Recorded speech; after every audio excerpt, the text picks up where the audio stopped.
Okay, this is a practice test for test number 1 for Computer Programming 1. And our first problem is using input, computation, and output. Write a segment of Python code. It doesn't have to be a complete program. We're going to solve all of these problems in the same program. It doesn't have to be a function, which will read in two numbers from the keyboard called hits and at-bats. Determine the batting average by dividing the hits by the at-bats. The result should be displayed with 3 decimal places. Prompt the user for each input value. So here's a sample run. It doesn't say anything about 0 at-bats, so we're not going to have to put an if statement in to worry about dividing by 0. We're just going to take two numbers and we're going to divide them. So we want to prompt them with how many hits, how many at-bats, divide them, and display it with 3 decimal places.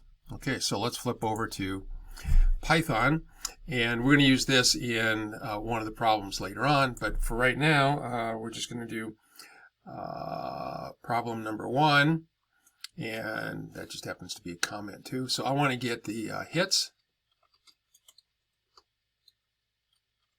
That's going to be an input, and the message is going to be how many hits. Now that is going to be an integer, and input in Python is always a string, so I need to convert it into an int, so I need to put this whole thing inside of a call to the int function. Then I want to know how many at-bats they have, and that's also going to be a string that needs to be converted into an int, so this time I'll do the int right from the beginning. Input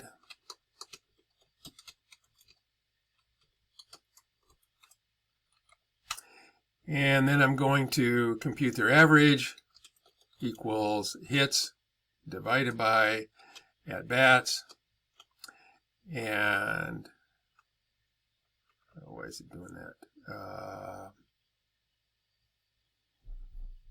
I'm not sure why it's doing that. We want the first one here and hit enter, and now I want to print out the average. So let's see what the prompt was. The prompt was batting average is, okay? So that's going to be a print statement.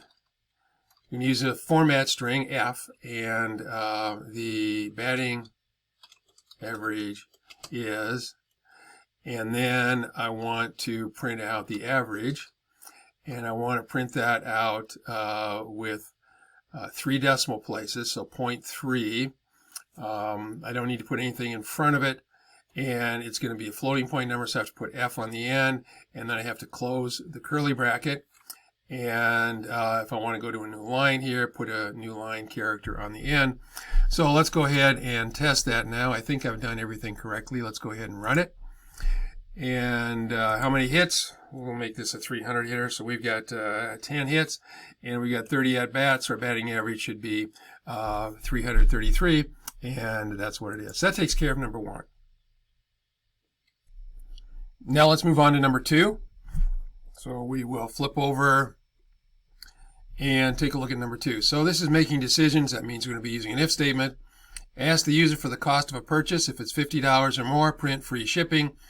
If not, if the cost is under $50, do nothing. So this says 50 or more. So we're going to be doing greater than or equal to. So we're going to ask them for the purchase price, and then we're going to tell them whether they have free shipping or not. So this is number 2.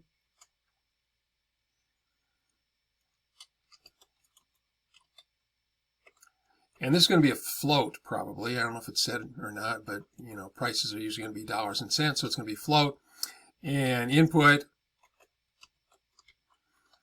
and then what were we looking for? Purchase price.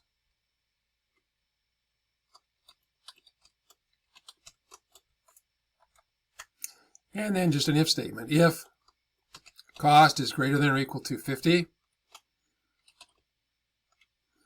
And we don't really need to do a format item here, so we'll just do a regular string. So we're going to print free shipping. And if it's not, do nothing. So we don't need an else on this at all. We should be able to go ahead and run this.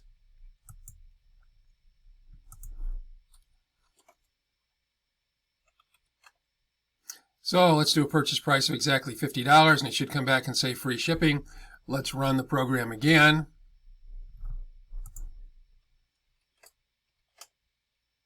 And we'll do 49.99, and it comes back with nothing. Okay, takes care of number 2. So let's do number 3. This is another making decisions. This time we're going to look at an integer variable called age. If it's 21 or greater, print you may enter. If the age is not 21 or more, print go home. Okay, so we're going to ask them, how old are you? And then we're going to say you may enter or go home.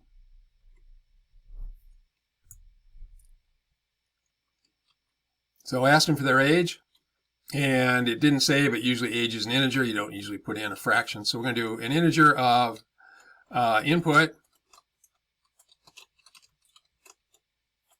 enter your age, and if age is greater than or equal to 21, then we're going to print you may enter, and if it's not, that's what we need an else for. Go home. Okay, so let me check, make sure I got those prompts correct. Enter your age, you may enter, go home. How old are you? You may enter, go home. Okay, so probably want to do it exactly the way it says, so we will do how old are you.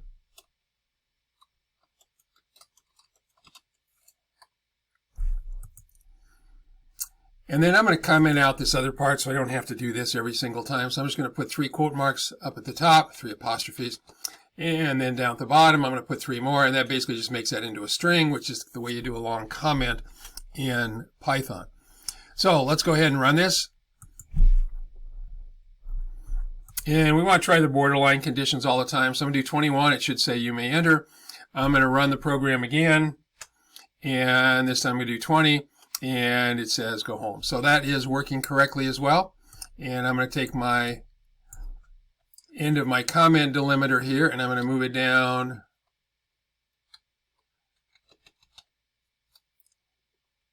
Whoops, that's not what I wanted. I thought I cut that. Let's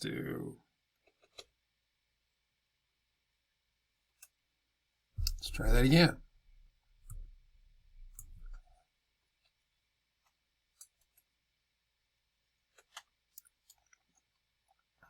And let's go on to number 4.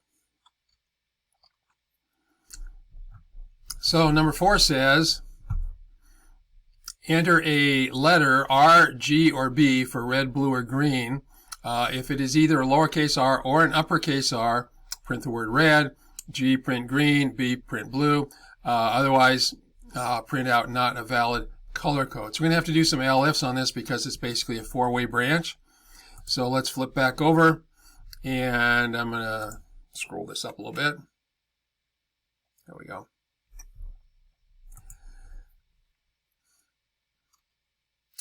So what's the prompt? Enter a color code, R, G, or B.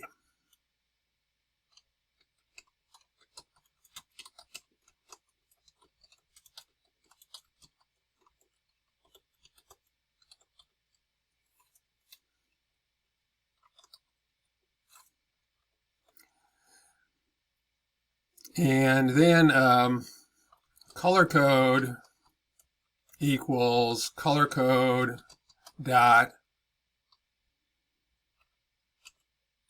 upper. Okay, that's a function, so you do have the parentheses on the end. So if it was a lowercase letter, this will shift it to uppercase. That means you only have to check for uppercase in my if statement.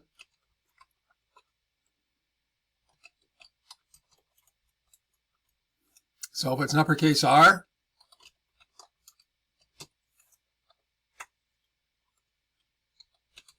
else if,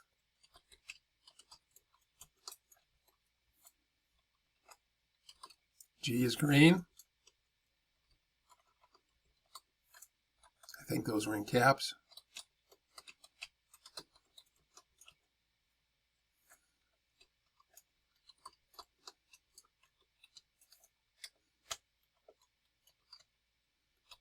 And don't forget the colon after the word else. And I think it was not a valid color code. So let's flip back over and see if we've got that right. And it looks like we do, so we'll try each one of those. So let's go ahead and, okay, I made that mistake. I forgot to do 2 equal signs. I should have done it enough by now that I would remember. Okay, now it looks good. Let's go ahead and run it. Okay, so once color code, I'm going to do a lowercase r. Should come back and say red. I'm going to run the program again. I'm going to do a capital G, and it comes back green. I'm going to run it again. I'm going to type in a lowercase b. Should come back and say blue. I'm going to run it one more time, and this time I'm going to type in something that's not a valid color code like X, and it should say not a valid color code. So that part appears to be working as well, so we're 4 for 4. Again, going to take these 3 apostrophes and comment out 1 through 4. Okay, let's flip back over to our Word document. And we're going to do some turtle graphics and some functions. Write a function called squares that will accept a turtle, the length of one side, and the number of squares to draw. The pen color, pen width, turtle location, turtle direction will have been determined before calling the function. The function should draw a specified number of squares spaced at equal intervals in a circle. So there are some examples of what you get if you call square with T105, and the other one is T116. Okay, so it has to be a function, it has to be called squares, and it has to have 3 arguments, so we could call it like this. Okay, so let's flip over to Spider, and let's ask the user for the length of a side. Let's call it side length. And it didn't say, we'll make that a float, just to be on the safe side.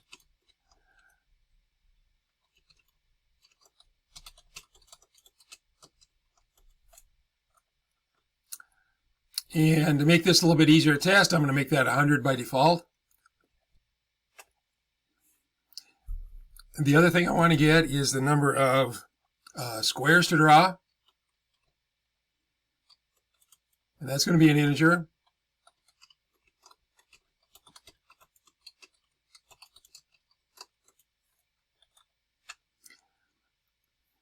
And I said everything else is going to be decided for me already.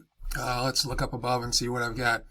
I have set the pen size to 2, and the speed I have not set either color. So let's do t.color, and I'm going to do the colors that were in the example. So, whoops, the pen color was white. And win.bg, the rest of it should pop up here, I think, or not. There we go. So I'm going to set the background color, and I'm going to set that equal to blue. The turtle's going to start in the middle of the screen, his default position at 0, 0. He's going to be facing east, and now we should be able to call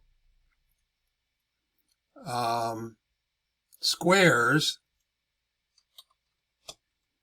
And we're going to pass in T, the turtle. We're going to pass in the side length,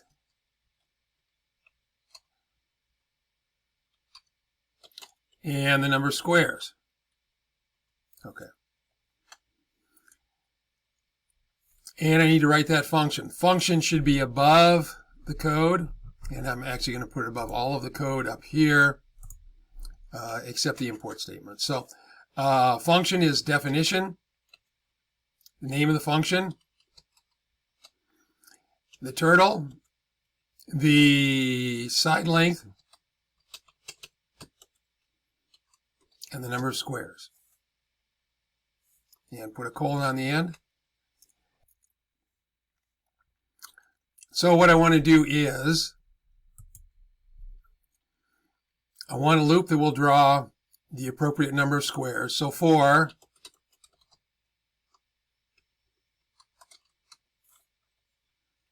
okay.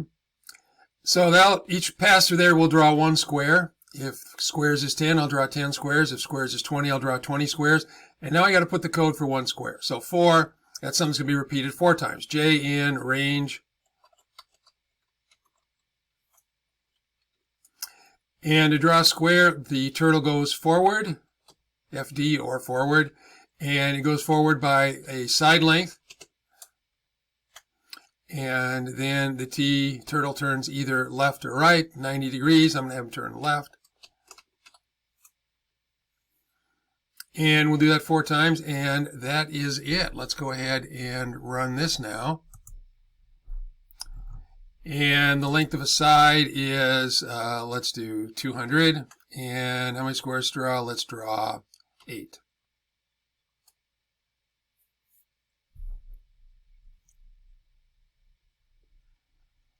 And I got an error. The error is on line number 60. So let's look at line 60.